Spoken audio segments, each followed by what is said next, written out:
Mabuhay,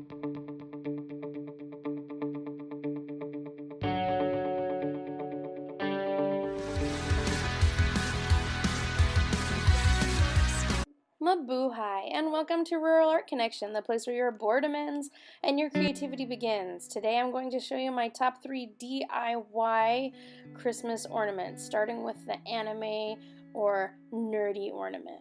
You're going to start off with your standard Christmas ornaments for approximately $4 at Walmart.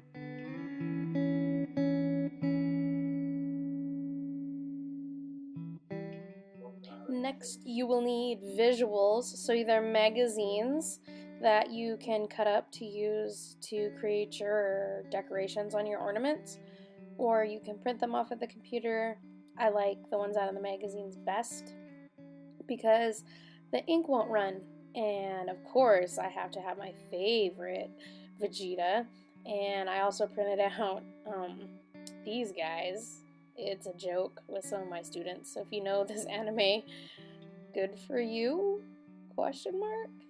But this magazine that I picked up has all kinds of visuals that you can use to create really awesome ornaments, including Princess Tutu. Next, you'll need some trusty Mod Podge, a old paintbrush or a really cheap one from Walmart, and glitter if you choose. I pull the top off so that we don't get any Mod Podge on there, and cut out your image. So I'm going to start with this one and fit it on there to make sure it's going to fit right. I'm going to put little nips in it to help it lay down flat with less wrinkles. And you're going to have wrinkles no matter what, especially since I'm using a round Christmas ornament. They didn't have the flat ones when I went to Walmart.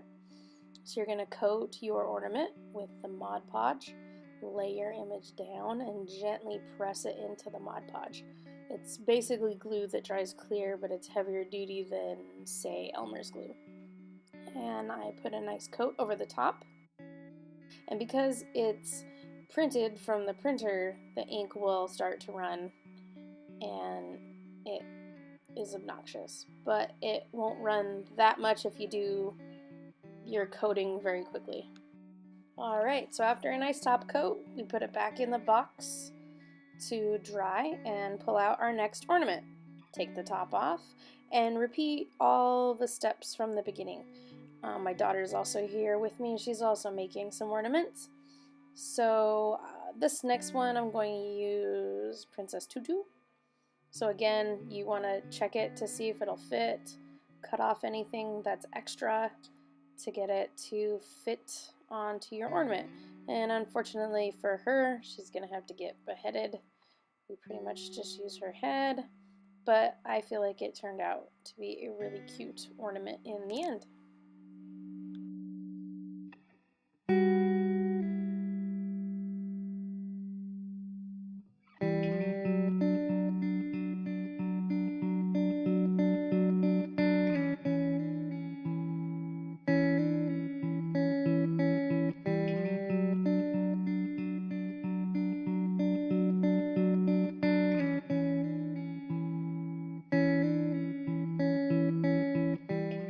Number 2 is the collage ornament or ornaments.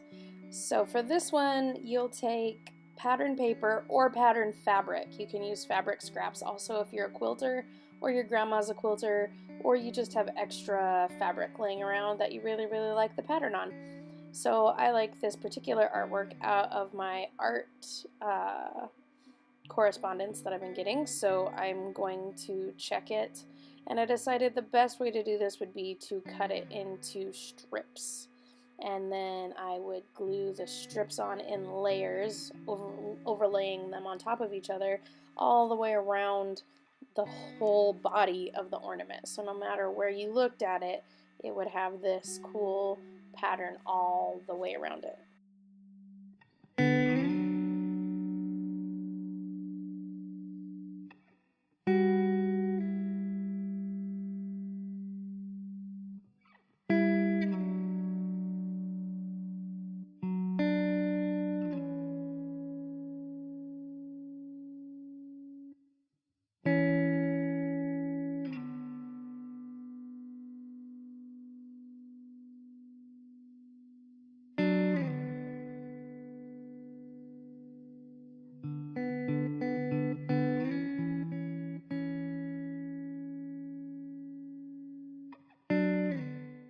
As you start to lay the pieces down, you want to make sure that you are pressing them very firmly into the Mod Podge, getting it really attached and trying to press out any air bubbles or wrinkles.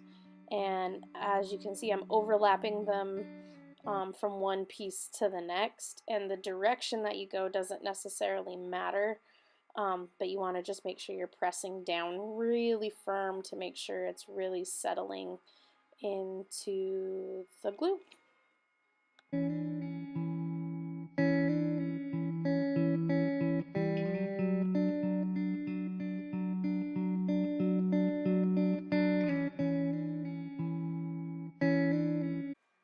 Finally, if you want to add some pizzazz to your ornaments, or if you want to decorate the back half of your ornament, Mod Podge and glitter is a nice combination if you don't mind finding glitter well into 2019 in your house.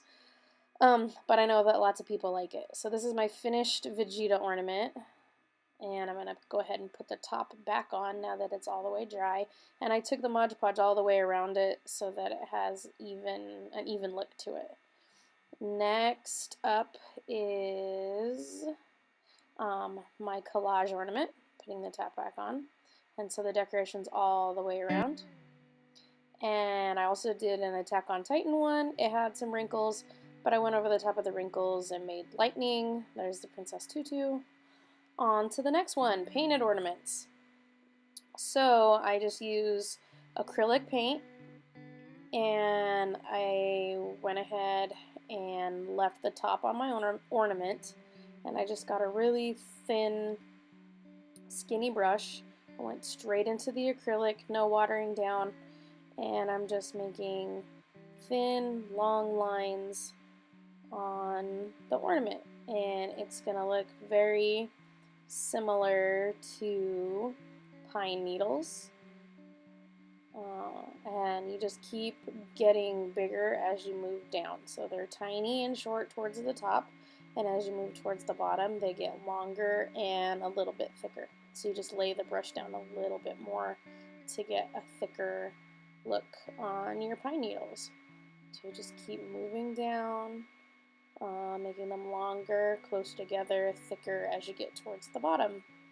And you just repeat this painting step or technique over and over and over again, overlapping them to create the look of full foliage around your ornament. So I'm going to speed that up a little bit so you don't have to watch me do the process all over again. If you really want to watch it again, you can go back, slow it down, pause it, but I'm using the same painting movements and then overlapping them to make it look like it's a really full, thick pine tree or evergreen.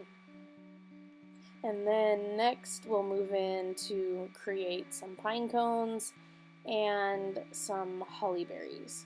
And I know that pine cones and holly berries don't necessarily show up on the same tree, but I like the combination of the brown pine cones mixed with the bright holly berries.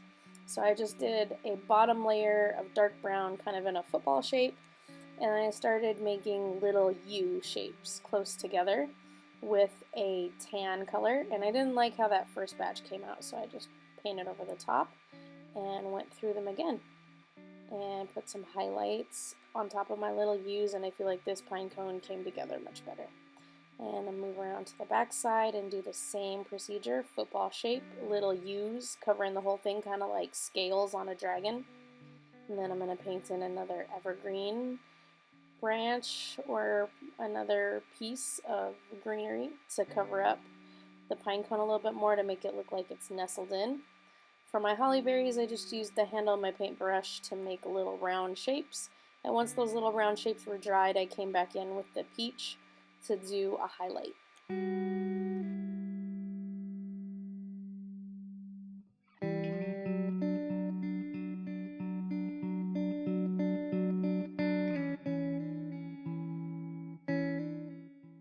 Finally, when it's all dry and done, you can come back in with your trusty Mod Podge and just do an overall coat over the ornament to seal it.